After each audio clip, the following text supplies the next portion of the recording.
আসসালামু আলাইকুম রহমতুল্লাহ আলহামদুলিল্লাহ ওয়াসসালাতু ওয়াসসালামু আলা মাল্লা নবী আম্মা বাদ আউযু বিল্লাহি মিনাশ শাইতানির রাজিম বিসমিল্লাহির রহমানির রহিম। সম্মানিত দর্শকবৃন্দ, আপনারা অবগত আছেন যে গতকাল রাতে কি একটা দেশে পরিস্থিতি হচ্ছে। আমাদের দ্বীনি মাদারিস যে কই মাদ্রাসার প্রাণকেন্দ্র হাটদারি মাদ্রাসা, সেখানে কিছু দুষ্কৃতিকারীরা হামলা করেছে এবং অনেক ভাই দেখলাম আহত হয়েছে এবং কিছু কিছু খবর শুনলাম নিহতের হয়েছে কিনা সেটা আমি শিওর জানি না। এখানে কথা হলো, আমি ভিডিওতে স্পষ্টভাবে দেখলাম যে সুন্নিয়তেরা তারা মাথায় হেলমেট দিয়ে আমাদের কবি মাদ্রাসা ছাত্র ভাইদের উপর আক্রমণ চালাচ্ছে।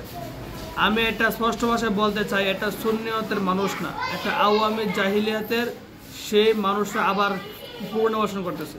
আমি মাননীয় উপদেষ্টার কাছে আহ্বান জানাই, শুধু কই মাদ্রাসা হাটাদারি সেটা একক মাদ্রাসা নয়, কই মাদ্রাসা সারা বাংলাদেশ সারা বিশ্বের একটা প্রাণকেন্দ্র। যদি সেই কই মাদ্রাসার কিছু হয় সারা বিশ্বে আগুন লেগে যাবে। সারা বাংলার তৌহিদ জনতা এবং বাংলার কই মাদ্রাসা ছাত্ররা মাঠে নেমে যাবে, রাজপথে নেমে যাবে। সুতরাং আমি আপনাদেরকে বলতে চাই, মাদ্রাসা ছাত্র ভাইয়েরা আপনারা পরিবেশ গরম করেন না, উত্তেজনা হয় না, প্লিজ আপনারা ঠান্ডা থাকেন, আল্লাহর কাছে দোয়া করেন, আল্লাহ পাক রব্বুল আলামিন আপনাদেরকে সাহায্য দান করবেন ইনশাআল্লাহ তাআলা। আপনারা বাতিলের কথায় মাঠে নামবেন না, আপনারা একটু শান্ত থাকুন, দেখুন আল্লাহ পাক আপনাদেরকে ফয়সালা দিবেন।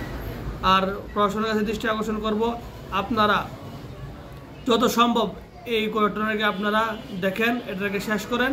কারণ মাদ্রাসার ছাত্রের উপর আঘাত এটা কেউ মানবে না, বাংলাদেশের মানুষ মানবে না, তৌহিদ জনতা মানবে না।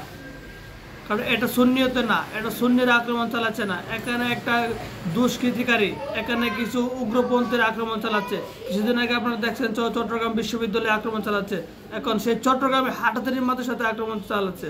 শুধু হাটাদারি না, এরপরে ব্যাপক পরিমাণে মাদ্রাসাগুলোতে আক্রমণ করবে, আমি এটা বলে দিলাম।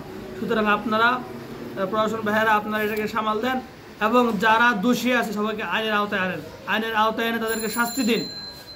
আমি এটা আপনাদের কাছে দাবি। আর প্রত্যেকটা কই মাদ্রাসা ছাত্র ভাইয়েরা আপনারা সব কিছু না জেনে হুটহাট করে মাঠে নামবেন না, এমন হতে পারে এটা একটা চক্রান্ত, এই দুষ্কৃতিকারীর মহলের, আপনারা এই মহলের চক্রান্ত আপনারা পা দেবেন না। আপনারা সবাই ঠান্ডা থাকবেন। আসসালামু আলাইকুম রহমতুল্লাহ।